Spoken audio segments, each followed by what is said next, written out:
ठाणे महापालिका क्षेत्रात धोकादायक आणि अतिधोकादायक इमारतींचा प्रश्न आवासून उभा आहे.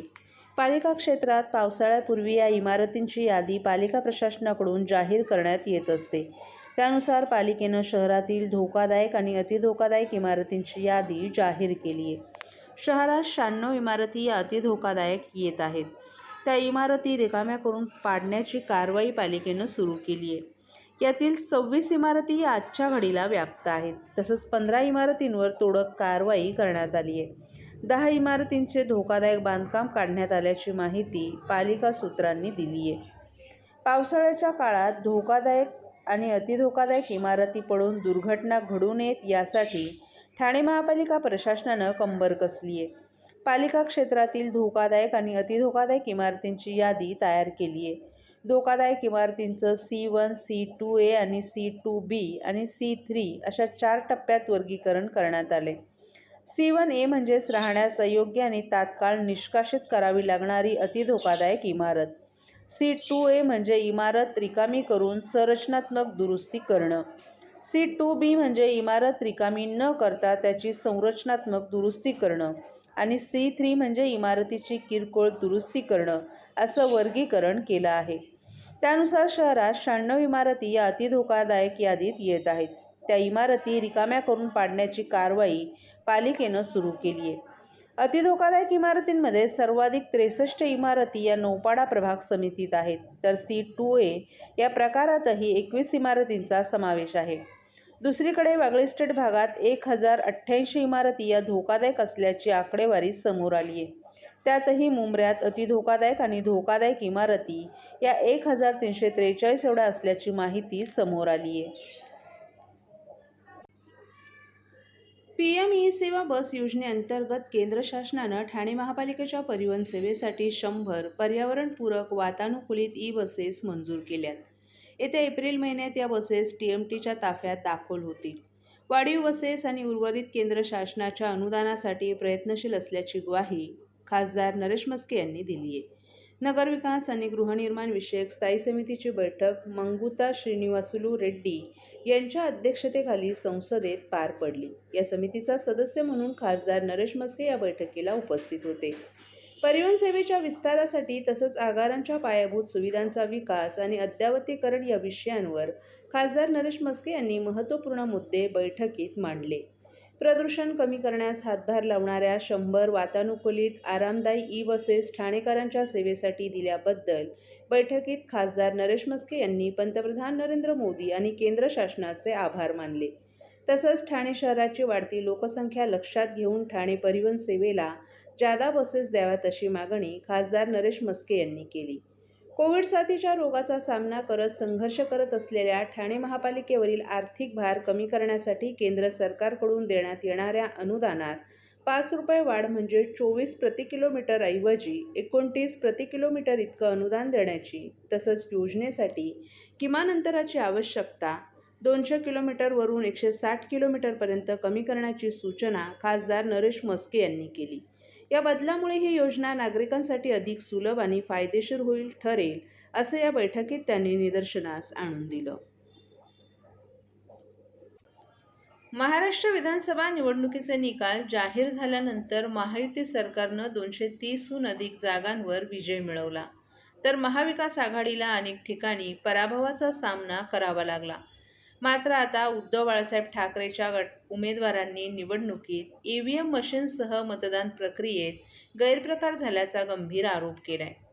उद्धव बाळासाहेब ठाकरे गटाच्या उमेदवारांनी ठाणे जिल्हाधिकारी अशोक शृंगारे यांच्याकडे EVM आणि VVPAT मशीनची मॉक ट्रायल मतदान झालेल्या मशीनवरच घ्यावी अशी मागणी केली.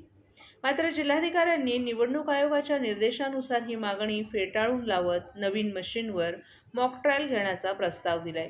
यावर उद्धव बाळासाहेब ठाकरे गटाच्या उमेदवारांनी कडाडून विरोध केलाय आणि मतदानावेळी वापरलेल्या मशीनच तपासणीसाठी आग्रह धरलाय. या संदर्भात माजी खासदार राजन विचारे यांनी जिल्हाधिकाऱ्यांवर गंभीर आरोप करत सरकारच्या दबावाखालीच ते काम करत असल्याचं सांगितलं. तसंच 76 लाख मतदार संध्याकाळी 5 ते 7 या वेळेत मतदान कसे करू शकतात असा सवाल उपस्थित करत बॉम्बे हायकोर्टाच्या आदेशानंतरही आम्हाला मतदान झालेल्या मशीनची तपासणी करण्यास परवानगी दिली जात नसल्याचं त्यांनी सांगितलं.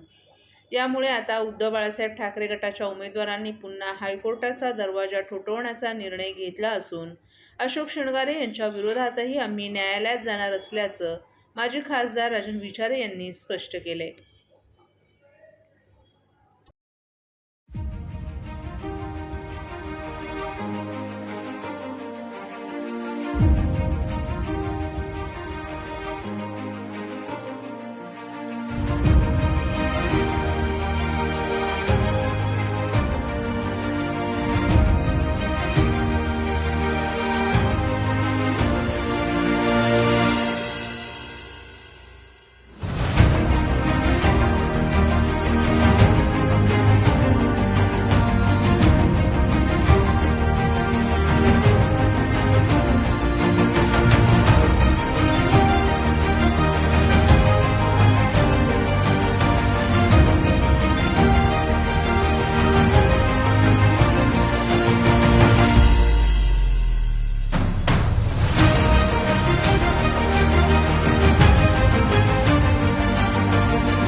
महाराष्ट्रातील भगिनींना आधार देणारी राज्य शासनाची मुख्यमंत्री माझी लाडकी बहीण योजना.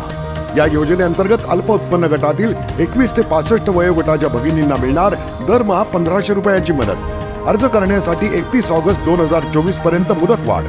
कुटुंबाचं वार्षिक उत्पन्न 2.5 लाख रुपयांपेक्षा कमी असलेल्या महिला पात्र. कुटुंबाकडे पिवळं किंवा केशरी रेशन कार्ड असल्यास उत्पन्नाचा दाखला आवश्यक नाही. पांढरं रेशन कार्ड असेल किंवा रेशन कार्ड नसेल तर कुटुंबाचं वार्षिक उत्पन्न 2.5 लाखांपेक्षा कमी असल्याचा दाखला आवश्यक. योजनेसाठीचा ऑनलाईन अर्ज नारी शक्ती दूत ॲपवरून किंवा पोर्टलवर भरता येईल. ज्या भगिनींना ऑनलाईन अर्ज भरता येत नसेल त्यांच्यासाठी अंगणवाडी, ग्रामपंचायत, वॉर्ड ऑफिस, सेतू सुविधा केंद्रामध्ये किंवा आशाताई बचत गटाच्या CRP यांची मदत उपलब्ध. आता आपल्याला अभिमानानं म्हणता येईल, सुखी आणि सुरक्षित आहे माझी लाडकी बहीण.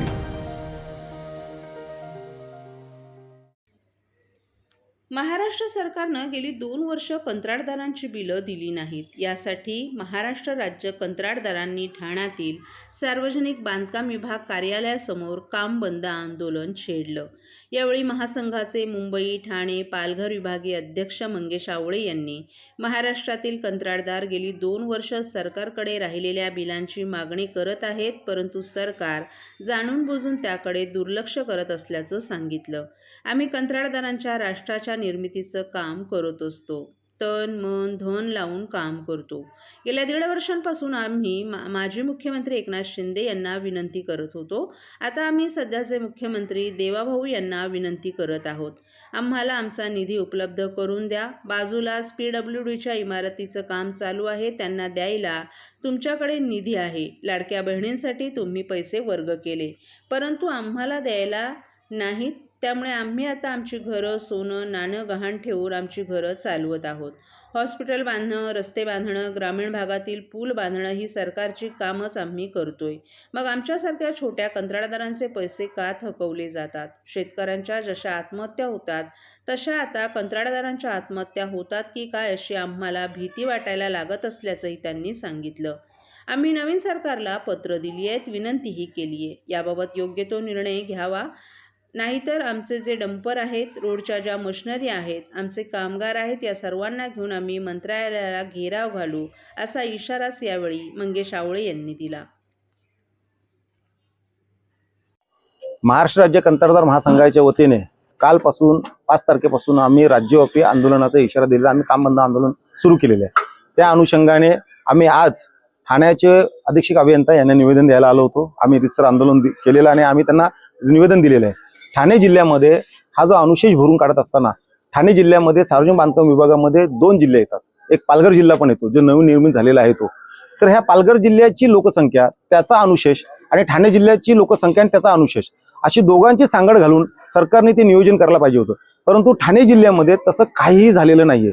गेल्या 2 वर्षापासून आम्ही सतत बोंबलत आलेलो आहे की बाबा आम्हाला आमचा निधी जो आहे तो अपुरा आहे, आम्हाला निधी देण्यात यावा.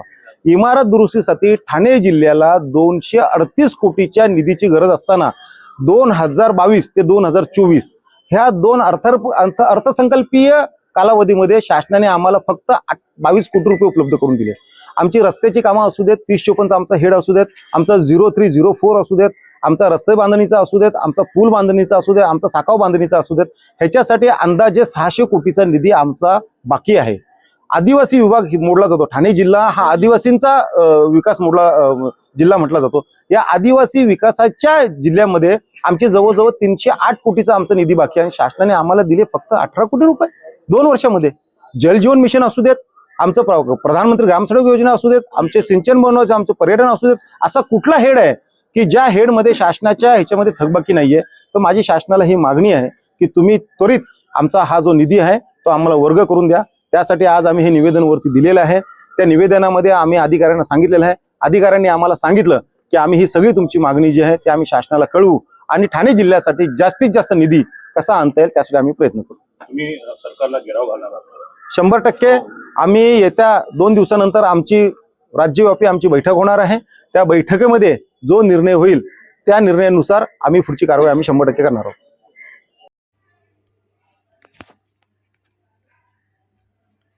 तरुणांमध्ये अंमली पदार्थांचं व्यसन इतकं वाढलंय की ते नशेसाठी बंदी घातलेल्या औषधांचा वापर करत आहेत. जून 2023मध्ये केंद्र सरकारने एक अधिसूचना जारी करून अनेक कप सिरपच्या उत्पादनांवर आणि विक्रीवर पूर्णपणे बंदी घातली होती. मात्र असं असतानाही आजही अशा अनेक कंपन्या आहेत ज्या त्यांची विक्री करत आहेत. खोकला आणि सर्दी झाल्यास डॉक्टर सहसा कप सिरप घेण्याचा सल्ला देतात, परंतु ड्रग्ज कंट्रोलर जनरल ऑफ इंडियानं सुमारे 1 वर्षांपूर्वी 4 वर्षांपेक्षा कमी वयाच्या मुलांना कप सिरप देण्यावर बंदी घातली आहे. असं असतानाही ठाण्यात बंदी असलेले कप सिरप विकणाऱ्या टोळीचा पर्दाफाश झाला असून 5 आरोपींना अटक करण्यात आली आहे. ठाणे गुन्हे शाखेच्या पोलिसांनी ही कारवाई केली आहे. ठाणे जिल्ह्यातील पोलिसांनी 31.75 लाख रुपये किमतीच्या 2 प्रतिबंधित कप सिरपच्या बाटल्या अवैधरित्या बाळगल्याप्रकरणी 5 जणांना अटक केली आहे. याविषयी एका अधिकाऱ्यानं ही माहिती दिली. परवानगीशिवायची सिरपची विक्री करण्यास मनाई असल्याचं आरोपींना माहीत होतं, मात्र तरीही ते अंमली पदार्थाने भरलेले सिरप आपल्याकडे ठेवत होते, असंही या पोलीस अधिकाऱ्यानं सांगितलं. नारपोली पोलीस ठाण्याच्या अधिकाऱ्यानं सांगितलं की गुप्त माहितीच्या आधारे 31 जानेवारी रोजी भिवंडी शहरातून 5 जणांना अटक करण्यात आली होती. गुन्हे शाखेच्या अधिकाऱ्यांनी 17,640 बाटल्या जप्त केल्यात, ज्यामध्ये कोडीन, फॉस्फेट, अफू आणि इतर रसायनं आहेत. हे 147 बॉक्समध्ये ठेवण्यात आले असून ते अवैध विक्रीसाठी असल्याचंही त्यांनी सांगितलं. गुन्हे शाखेच्या मालमत्ता कक्षाचे पोलीस अधिकारी वरिष्ठ पोलीस निरीक्षक गोरखनाथ घारगे, API महाजन आणि त्यांची टीम यांनी ACP श्री डोंगरे यांच्या मार्गदर्शनामध्ये 31 जानेवारी रोजी भिवंडीच्या हद्दीमध्ये नारपोली पोलीस स्टेशनच्या हद्दीमध्ये एक संशयित स्विफ्ट डिझायर कार पकडली. त्या कारमध्ये 4 इसम आणि 4 बॉक्स होते. त्या बॉक्समध्ये बेकायदा विक्रीसाठी किंवा जे नियमबाह्य विक्रीसाठी औषधाच्या बॉटल्स होत्या, कप सिरपच्या बॉटल होत्या. ते ऑनरेक्स कंपनीचं कप सिरप आहे, ज्याच्यामध्ये कोडिन फॉस्फेट नावाचं केमिकल असतं, जे नशेसाठी त्याचा वापर केला जातो किंवा अंमली पदार्थ किंवा अंमली पेय म्हणून त्याचा वापर केला जातो. ते ताब्यात घेतलं. त्यानंतर त्या अनुषंगानं NDPS कायद्यानं गुन्हा दाखल केला. त्या गुन्ह्याच्या तपासामध्ये चेंबूर येथून आमच्या टीमने इक्बाल शेख यास अटक करून आणखी त्याच्या ताब्यात असलेला, त्याच्या गोडाऊनमध्ये असलेला मुद्देमाल त्यामध्ये जप्त केला. एकूण मुद्देमाल 147 बॉक्स, ज्याच्यामध्ये 17,640 ऑनरेक्स कप सिरपच्या बॉटल, ज्याची किंमत सुमारे 31,75,000 इतकी आहे.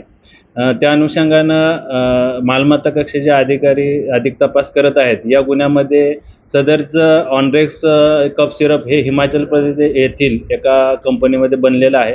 तेथून त्याचा जो डिस्ट्रीब्युशन आहे किंवा जे त्याचं वितरण आहे, ते वितरण बेकायदेशीरपणे कुणी केलं, ते बनारस मार्गे किंवा उत्तर प्रदेशच्या राज्यामधून आपल्याकडे भिवंडीपर्यंत आलं, त्याचं वितरण कोणी केलं, त्या वितरणामध्ये कोण समावेश आहे, आणखी किती आरोपींचा समावेश आहे, या अनुषंगानं आम्ही अधिक तपास करत आहे.